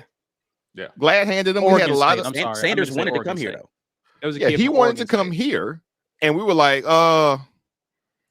hey, we got to clean up the crib, man. It does not look, man. Just we'll just holler at us next time you in town. Is basically what we said to Spencer Sanders. That's not what we said to Casey Thompson. And on top of that, to your point, see, he has not thrown for less than 63% completion percentage in college, average in college, at Nebraska, who was terrible everywhere with a bad head coach. 63% completion percentage. We know how poor TJ Finley looked at times under Brian Harsin, and Robbie looked in the wrong system, and with a hurt shoulder under Brian Harsin. And even at the roughest times with Bo, we can say, all right, the coaching makes a difference, right? Okay, cool. Scott Frost was quantifiably terrible at Nebraska. His teams were terrible. The culture was terrible. People left in droves. 63%, 17 touchdowns, 10 interceptions. That's with a poor offensive line. That's with a poor run game, and that's with not a lot of talent at wide The receiver. competition makes a difference too, as well. I don't know, man. I just don't know how much stock. Of course, that's why at Texas, when he was playing better competition than Nebraska, he was 63%, 2,000 yards, 24 touchdowns, 9 interceptions. Do you know why Texas was terrible that year, 2021? Because their defense couldn't stop anybody. They were losing, but Kansas beat Texas that year. That's when Kansas, the terrible Kansas team, beat Texas like 58-57 or something like that, whatever it was. They couldn't stop anybody. He played very well. I'm saying when he was on the field. If you're plugging a QB who can do that in this offense, right? If that shoulder is anything worth his weight in gold, you got to like what this offense looks like and what opens up in this offense. That's all I'm saying. It doesn't hurt you to take a flyer on the guy. Yeah. Is your shoulder gonna be good? All right, we'll see. If his shoulder is healed to the point where it was before, then he is, by the numbers, the best quarterback we have proven right now. I still love Robbie's potential, but throwing the ball, Casey Thompson looks much better. Yeah, listen, none of what I'm saying is an endorsement of Casey Thompson. What I'm saying is the situation makes sense for what our current needs are as far as the quarterback room. He's good to be the guy that he's again, when I've been talking about this quarterback scenario over and over again, and I'm talking about the dangers in what you bring in, threatening what you have that's left out there. Casey Thompson doesn't threaten that, and he gives you the experience, so he rounds out your room nicely. Right. I think that's a good spot to be in. Yeah. If he can accept the fact that he's going to come in here and still have to compete for the job. Right. Yeah. That's it. That's all I'm saying. He's gonna have to come in and compete. Okay. All right. That's where I'm at about it. Like, you know, and I think that if he's okay with that, then I'm okay with that. Let's grab some questions and comments here because we're still going to be on this QB subject. We got one more transfer to discuss, but it's in basketball. Let's go to TK's comment here. It says we'll be fine with Robbie and Holden, but we need competition and TJ needs to move on. So bring him in if Coach Hugh Freeze thinks he fits, referring to Thompson there. Yeah, no, you gotta bring. Listen, I'm all about bringing somebody in because if you don't have 3, you're in trouble. You can find yourself in trouble quickly. So, you know, I mean, whether it's Thompson or whoever it is, I mean, you need 3 on the roster. I don't think that's a crazy idea at all. I think what you're slowing down the talk of is this guy's the next coming. Whoever is the starter, is the guaranteed starter. That's I think a lot of people are just like, if he comes in, he's it. Right. Now there was a whole stupid thread on one of the dumb message boards about what's his face, McCall, when they thought McCall was a chance. And me and Blackerby were arguing about it, and he was just like, the day McCall steps on campus, he's the starter. And I'm like, I don't know about that. Right. I think he would have a great shot to win the job, sure. Right. But you know, you're saying ruffle some feathers. But you're saying with 100% certainty that he's a starter. Like, I'm just not so sure. I just think that the guys that we have in the room present their own upside, and they'll continue to evaluate that until they find a starter. Yeah. But to say that the competition is over with any of these guys from the time that dude steps on campus, I'm just not co-signing that right now. I haven't seen that guy in the portal yet. Yeah. Talking about he coming to Auburn for a visit even. Big Gap, we see you. Do us a favor. Email us business at the You already did. I just saw the email. You already did. In. Big Gap is on it, baby. Cool. Congratulations. Thank you, sir. Let's keep it moving. Damian Prentice says, I think we're okay with who we have. I have faith in Robbie and Holden. Hey, cool beans. We need another QB for depth for no other reason. Still need a third guy. Still need a third guy. Yeah, I've maintained that we're going to the portal regardless of whether or not we have capable QBs already or if we need to go get capable QBs. Either way, we're going to the portal regardless of the scenario. Ernest Vaughn says we add 1 for depth and he pushes for a start. That's fine. I understand that. But do we have 0% hope in the coaches? Talking about their ability to develop what we currently have. Development is playing at this point, and that's I think we've had this conversation a little bit before. The offseason is something, developing the playbook is something. I think we're at the point with Robbie Ashford. He needs to be on the field. He needs to be given the starting job. Not given, he needs to be the starter. And he needs to play game after game after game after game with a healthy shoulder so that he can develop in the passing game with the wide receivers and game report with them. He has not had a chance to do that. That's what he needs to get better. If he's able to do that, I think there's a very high ceiling for the offense by the middle end of the season. The question will always be, do the coaches have the patience to say, where you're starting, we're okay starting there so we can get to where we think you can go? Or do we go, we see you have lots of potential. Day one, somebody else can be better than you can be game one. So we're going to go with them.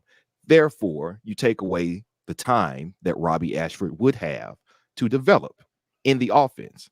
I think the coaches are going to be good at developing quarterbacks in their offense, but they got to play. That's what it comes down to for me. They have to play. Stetson Bennett was not a NFL draft pick when he had to go back to JUCO or when he had to walk on at Georgia. He sat in a room behind, well, not really behind some really stellar guys, but under some NFL offensive coordinator tutelage. He went and played JUCO ball. He came back, and he didn't even look that good when he ended up starting. He started some games due to injury to some other guys in 2020. He looked okay. In 2021, he got the nod to start. He didn't look great. Stetson Bennett wasn't this great quarterback. He turned into a quarterback really over about a season and a half because he played and because he got the chance to play under some very professional, good offensive minds. He had just enough of that dog in him. Yeah, get it.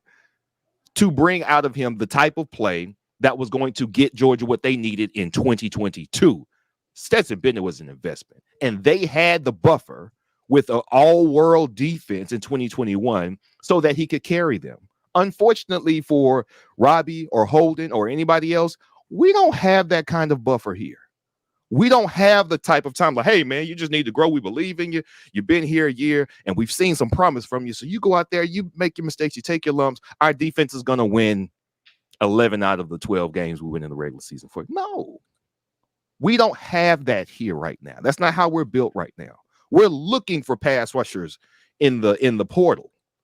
We are expecting our linebackers to be better, but we don't even know. We don't even know exactly what we're going to look at defensive line. We have question marks on defense that will keep them from anchoring us the way that a Georgia was anchored by a defense in 2021. Unfortunately for these quarterbacks, and you can put this on, this is the same situation as it was with TJ and Bo. I think each of them have higher ceilings than they showed at Auburn. And I still mean that for TJ Finley. But who is going to take their time and cost themselves games after games after games while you figure it out? But we're tallying up L's, playing ourselves out of contention, and a coach is tanking his reputation on the field. Who's going to do that for you? I don't think Hugh Freeze is willing to do that with anybody. I'm not sure where you're going with all this, man. Like, it feels like you're putting a lot on the quarterback, right? And all I'm saying is that all we've heard from Hugh Freeze is that, you know, temper expectations for year one. Temper expectations for year one, right? People are. He has specifically said that, you know, hey, in year one, it's going to be, you know, like, you know, if you're expecting them to set the world on fire, that's not what they're expecting. They're expecting to develop, right? So that would include the development from the quarterback position, the patience from the quarterback position. Now, you're going to start the best guy no matter what. But, like, I don't think it's some equation of, is this quarterback gonna, you know, do I want to wait on him to develop? No, man, you just go with the best guy. You just go with the best guy, and then you see where that takes you, right? They're trying to field the best team all over the field. All this calculation about we don't have the defense to carry this, that's not there's a real conversation. That's just start the best guy and put the best guys out there at every position. I disagree with that. Yeah. I don't think it's a real thing. No, I disagree. There definitely is a calculus involved with that. That's why last year Robbie was the best option, because they could have let Holden go out there and take his lumps, but that offensive line wouldn't have allowed him to do that. So they needed his legs. It wasn't about Robbie's better than Holden in the long term. They needed to develop a quarterback in that system, but Holden is dead meat behind this line. They saw that in a small sample size with Missouri. There definitely is a calculus. Okay, around yeah, I'm that. not disagreeing with that. He's talking about causality between defense and offense and all this stuff. I'm saying, of course, the offensive line that you put out there has something to do with what you're putting out there at quarterback. But the comparisons with Stetson Bennett and we got the defensive care. I don't think that's applicable in Auburn's situation. That's exactly what I said. I said it wasn't applicable. Yeah, that's exactly. not our situation. The point I was making was development is playing for quarterbacks. That's what development is. So okay, I never thought the quarterbacks were going to improve astronomically between December and July. You can get acclimated. You can start to get accustomed to what they want to do. Our coaches don't even have a set playbook for these quarterbacks. How are they going to be developed in 6 months? They're going to be developed while they learn in the offseason, practice, and play the game. We don't have the time to play the game for Robbie or for Holden and for them to learn it on the fly if they aren't the best option for us. That's what I'm saying. I gave the example of Stetson Bennett because he's a guy who actually improved dramatically from the first time he stepped on the field for Georgia to the time he left. I don't think any of our players, our quarterbacks, are going to get that longer runway. Almost no players anywhere in college football are going to get that longer runway to be developed long term, even though I do think it can take that long for some guys. Unfortunately, here it's going to be a shorter time frame. So development and hoping coaches, as far as what Ernest is saying. Yeah, I don't know that they were giving Stetson. I thought they thought Stetson was the best guy. I don't think he was given a runway. I just thought they thought he was the best guy. Right? And he made he took time to develop. I don't know for the moment they thought he was the best guy. They absolutely started a guy out of necessity because of I don't think they started it. I don't think they felt that way initially. I think he took over the job because Daniels got hurt. Right. Right. Daniels got better and they stuck with Stetson. They stuck because they didn't lose. They didn't lose. Yeah, they stuck with Stetson. But let me grab he some of the could have super chats, easily guys. gone back to JT because that was the guy that you picked. Let's grab some of the supers, guys. James Barnett says, fellas, someone please tell me why excuses can be made for former QBs as it relates to scheme, but the same excuse can't be made for Robbie. You got to ask people who are making those excuses. Yeah, you're trying to start something here, and I'm with you, James. Yeah. I'm with you on this one. Yeah, why is it all we heard about was scheme, line, and then all of a sudden, those excuses disappear for everybody else. Yeah, I'm with you 100% on this. I said it felt like everybody complained about the O-line for years. Right? And I'm not saying that people aren't still complaining about the O-line. I'm saying that it's tamped down quite a bit for the predecessors.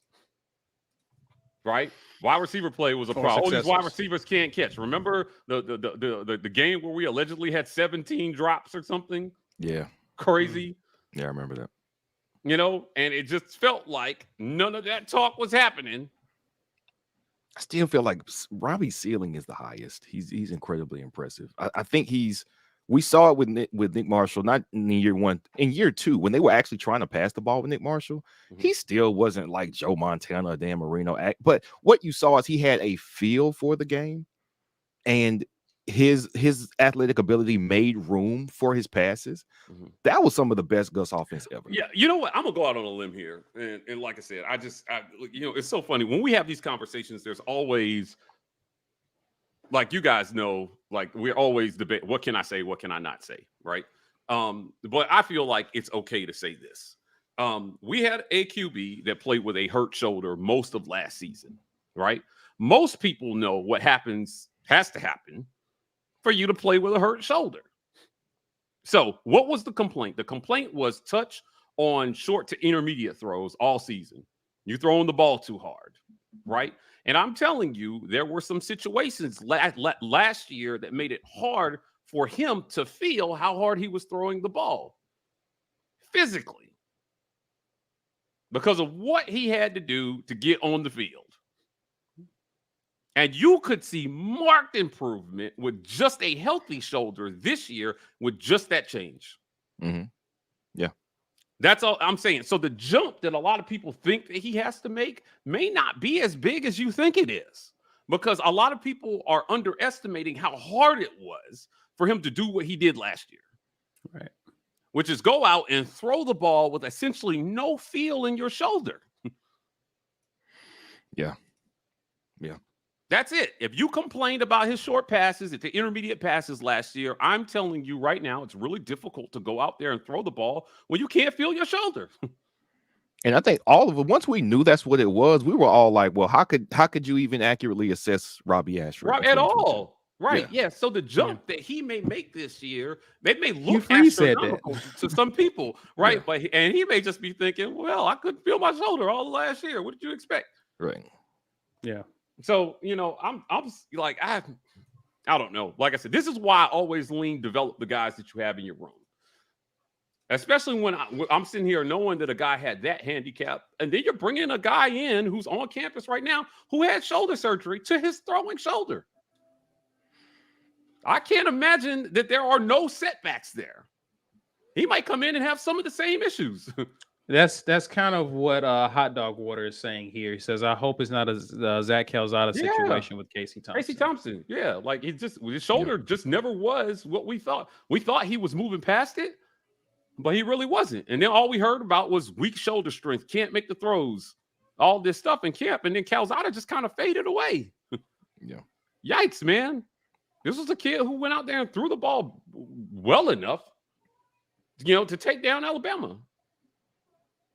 He threw the ball well enough to do that. He made championship throws in that game, but suddenly couldn't throw the ball. I don't know, man. I'm just to be clear here. I understand, and I think this is what Ike is saying too. I understand why you go get a Casey Thompson. What he has shown when he has been healthy, what he has on tape is more impressive than either one of our current quarterbacks. Asterisk, Robbie Ashford was not healthy when he had the opportunity to do some throwing and some passing. Holden Garner has not had the opportunity to actually. He's a good addition to your room. He's just a good addition to your room. Yeah, there's no reason to deny Adam as long as he's okay coming in and competing. Yeah, he's a good addition. And I think I think that's something that if that's your goal for adding competition, that's what you tell guys coming in. But what Ike is saying is this is his last year. Mm-hmm. Right. So he's going to be thinking, I need to come in. There's no choice. There's no other choice but to win this job. Right. Is what that's where his mind is at. But he understood that when he went into the portal, though. Right. And my entire point around saying that was the reason why it's a good situation is because you don't, and I've said this before, you don't threaten your incumbent guys because he can't come back next year.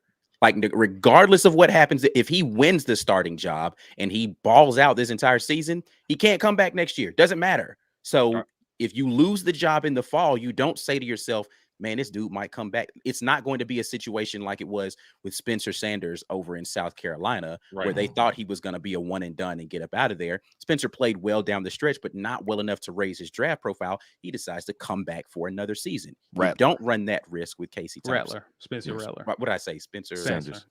Spencer Rattler, excuse me.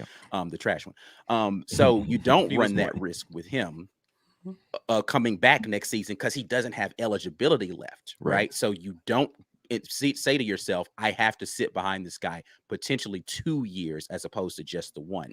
If he loses the starting job, you got a quality backup sitting right there. So it's great for Auburn. The problem that you will have in this scenario is, does Casey Thompson get here and say to himself, I don't know if I'm going to be able to win this job. This doesn't make a lot of sense for me. He's going to go somewhere where he thinks he can win. Mm-hmm. So if he comes here and plays, you best believe he thinks he's going to win the job.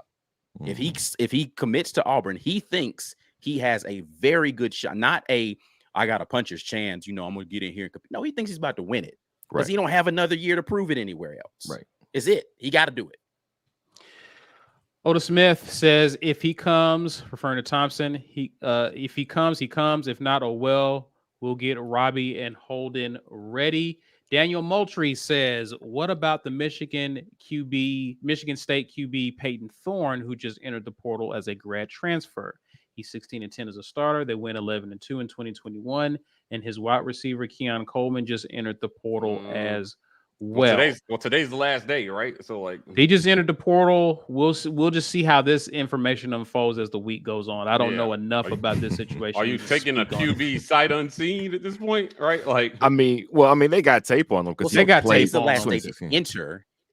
Right. No, I'm saying, but today's the last day to enter the portal. It's not the last day that you can. Okay, got it. Right. So right. Yeah. So they've got time to evaluate. The problem that they're going to run up against is summer workouts are going to be starting soon. So you got a couple of weeks to evaluate somebody and get them in here for the summer so they can start to figure out the lay of the land, get in here with the team. That's really what you're worried about. But today is just the last day any new QB is going to be available that's not a grad transfer. Right. We'll see what this coaching staff does with this guy this week. What you about to say, B. Will? Telling about that record, 11-2 in 2021, overall 16-10. 11-2, they had, was it Kenneth? What was it, the running back in Michigan State? Yeah, Kenneth Walker. Was he a Heisman finalist? I can't remember if he was. Did he make the room? I think he did make the final five. Did he? Like that for Heisman? I think he made the room. He had a lot of hype that season. I don't remember whether he played a very good season. That means without Kenneth Walker in the backfield, that man went what? 5 so to be fair, that team the only thing that they like. That team was a bunch of transfers that year, right? Like a whole bunch of transfers that were like one and done guys, and they made a run with them, and then they lost a bunch of them. Yeah. But I mean, to your point though, it wasn't the QB doing the succeeding. It was a lot of pieces around. I mean, anybody's going to fall off, but if you're looking for the type of talent that instantly upgrades your room, compete for the starter, that dude wasn't it. I don't know if I agree with that. The reason why I don't agree with that is because he'd be coming into a very similar situation here in Auburn where you're going to have a potent run game and you don't need him to be all world. You just need him to make the throws to guys, which is what he did the year he was successful at Michigan State. You don't need him to come in and be a Heisman guy. You just need him to be a 60-something. The same thing we're asking for any quarterback to come in here and do. Lean on your run game. Take off and use your legs when you can. He can do that and be a 60-something percentage completion guy and get the ball. He proved he can do that for a year at Michigan State when he had the people around him to make that happen. I don't know if I agree with that he's not the guy who can do that. Sure he can. He's done it before. Are we going to have as good a running game Michigan, as they had good defenses? Penn State had good defenses that year. Ohio State, he played all of those teams in the Big Ten and did those things in those games. I disagree with that. Listen, the run game is going to be super important for Auburn this year. Yeah. I mean, if I'm sure of anything, I'm sure, Jarquez Hunter and Damari Alston and Battie, those guys need to shine this year. And I think on that line, they got a good chance. And they look very, very improved in that front.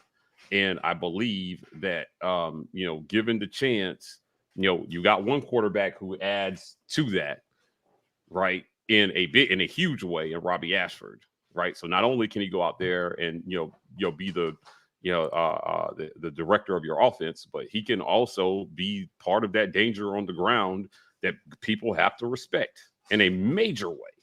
Yeah. So I mean, you're putting a 4-4 guy out there at quarterback, and I don't know. I think we saw during A-Day, like getting to the edge, man, like he's hard to catch. He's real hard to catch. And it looks effortless and he looks athletic. And, Hugh Freeze is going to have to figure out what version of this offense I think wins him the most games this year. Before maybe he's going to have to do what he has to do, I think, maybe before he can do what he wants to do, or try to find some balance between the two this year, right? So ideally he's doing both, right? Like he's throwing the ball the way he wants to throw the ball, but also he's openly admitted he's got some level of talent that he's never worked with before, right? Jarquez Hunter is the best back I've ever coached, and I've never coached a game. Like I would just wonder how much that's going to affect the type of play calling and the type of system that he runs when you've had talent that you've never had before. Right. So I've got questions about what this is going to look like and then how those guys fit into what this is going to look like. So, you're talking about bringing a guy late in the process and then trying to figure out how he fits into all that when these guys have been trying to they've been kind of figuring that out this spring. I think developing some cohesion and figuring out how they play together, and if you add a quarterback to that, like, how quickly does that guy, fit into that system and does he fit? And, I think Hugh Freeze is trying to do all that calculus right now with whoever it brings in. SS Austin says, I don't think he would be, speaking of Thompson, he would be on a visit if his shoulder was that bad. That was the whole reason Sanders didn't visit, because of his shoulder injury. Sanders? Spencer Sanders. That's not the whole reason, but yes, I think that's a contributing factor, because Hugh Freeze has been on record in saying he wants to see the guy throw, right? Like, I don't want to look at your film and all that kind of stuff. Spencer Sanders couldn't come throw for them on a visit, so he was like, what are you coming here for? Like, you coming here to look at the campus? I can show you pictures of the campus just like you can show me video of you throwing. Right. I know that's not a quote, but that's actually hilarious if he said that. What if he texted him, hey, well, listen, you want to show me some tape? I'm going to show you some film right here. Look at this. All right. Look at Sanford Hall. Yeah. All right. We just doing this digitally, bro. I can look. Hey, I guess we just going to be friends. Look real nice. You look real pretty, don't it? Now, when you want to send each other pictures right here. Let's take it back to 2020. Right. This is Sky Bar. Stay away from here. That's hilarious. That's hilarious. But yeah, definitely. You know what? So to this question, I wonder if they're like, hey, let our staff evaluate you. That's 100% what it is. If there's a question, we want to come and, like, I don't want to see video where you might have clipped the portions where you made the good. I don't Come no, I mean here, like medical staff. Yeah, I'm saying let him throw. Then let the staff go evaluate what he's looking like after he's thrown a little bit. And it's like, well, can you be okay for like 10 throws and then like, we got to take a break? Or is it really back to where it needs to be? Or are you 70% right now? And with the right, rehab and stuff will get you.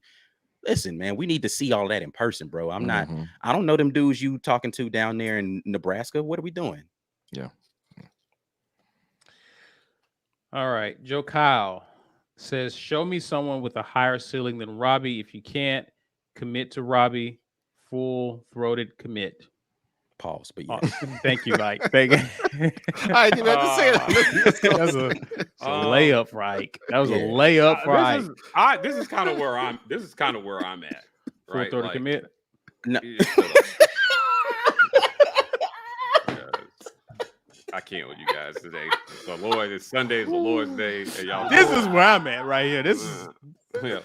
But show me somebody with a higher ceiling. Truly with a higher ceiling. And it just feels like a lot of people are already falling on the side of almost anybody we bring in would have a higher ceiling. Right. And I'm just not there, man. I'm just not there that almost anybody you can bring in would have a higher ceiling. Right. Like my counterpoint to that would be is show me somebody with a higher floor and they would still be acceptable. Okay, that's fair. That's fair as well, too. A higher floor. We'll take a higher floor. Right? Yeah, again, as a bridge, if as long as you're not bringing in somebody, and this was my problem with a lot of the names people were throwing out there. I'm not going to go re-say all these names because I'm going to hurt some people's feelings with names that I would throw out there. It's my problem with a lot of those names. Those guys had 2-3 years of eligibility and you wanted to bring them in. And yes, their floor may be higher, but there's no way you retain Holden Geriner in that situation. Walker White doesn't feel good walking into that QB room. You can't maintain what your strategic process is towards recruitment if you bring in a guy with 2 or 3 years left of college football to play. For sure. So the situation that you have right now with potentially the Michigan State guy or Casey Thompson, the guy from Nebraska, both of those guys are grad transfers. So they're looking to come play 1 year, raise their stock, and get out of town. So those are the types of guys that you need to be able to fulfill those promises you've made to the guys in your room right now. Well, for the 2024 guys, definitely, right? But even then, it's kind of dicey, man. Like when you don't show a strong commitment to the guys that you've already recruited and you have in your room, it gets really difficult. It's going to be really hard to hold on to guys. Yep. Right.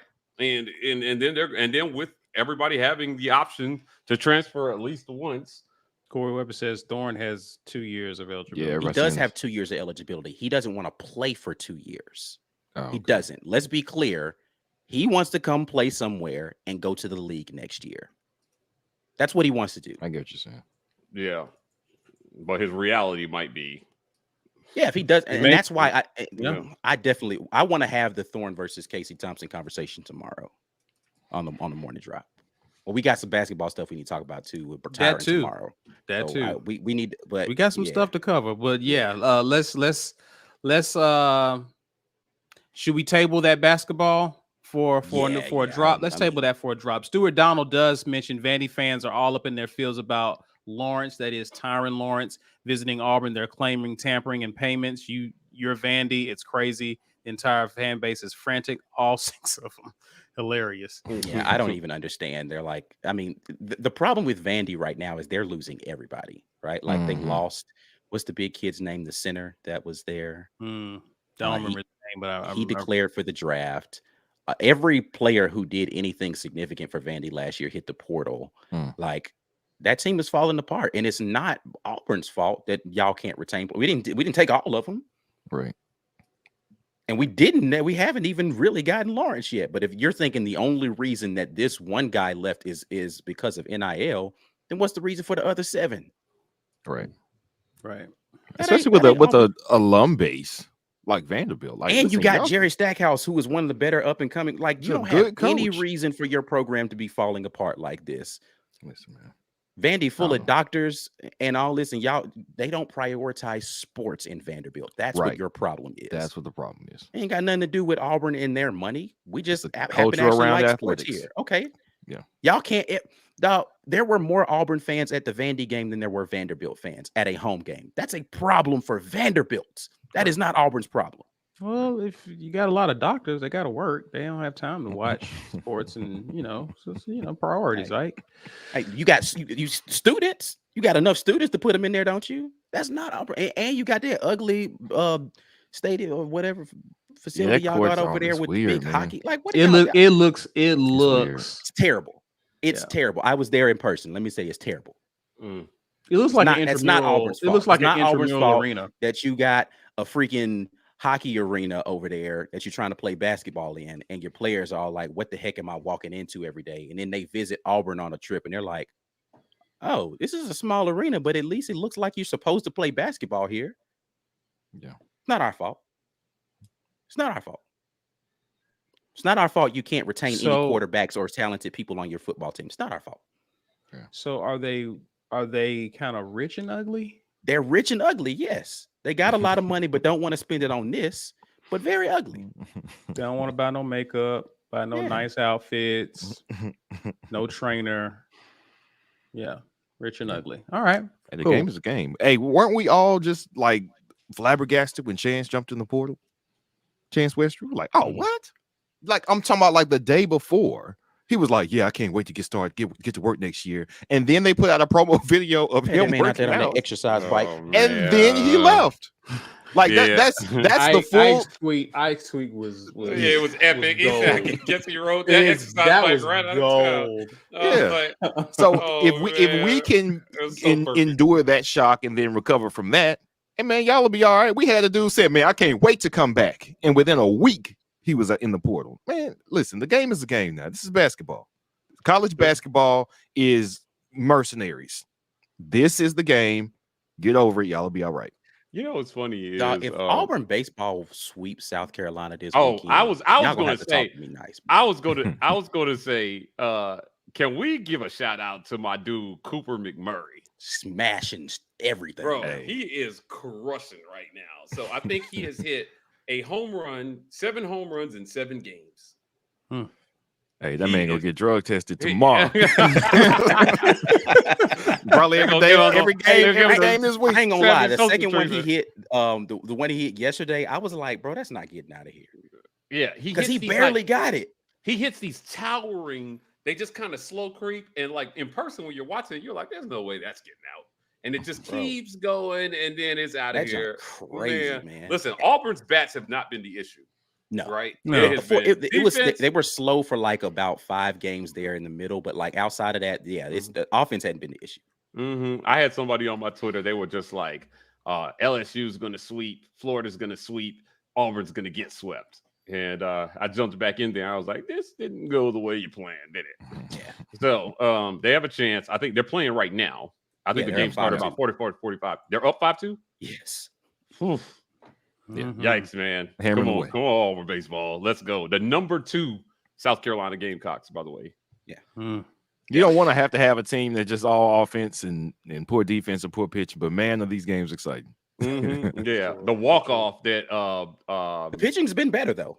What's his pitch? Bobby Pierce had the other day was so epic, man. And let me tell you something. That Mississippi State series, because they almost pulled off an epic comeback in the 9th. They were down 11-4 going into the bottom of the 9th and lost 10-11. Oh man, it hurt so bad. But they just need to not give up unearned runs, man. They've been giving up weird unearned runs at times. Yeah, I mean it's the walks, man, that's killing them. They're not. So I was was it who was the pitcher yesterday that closed out the game?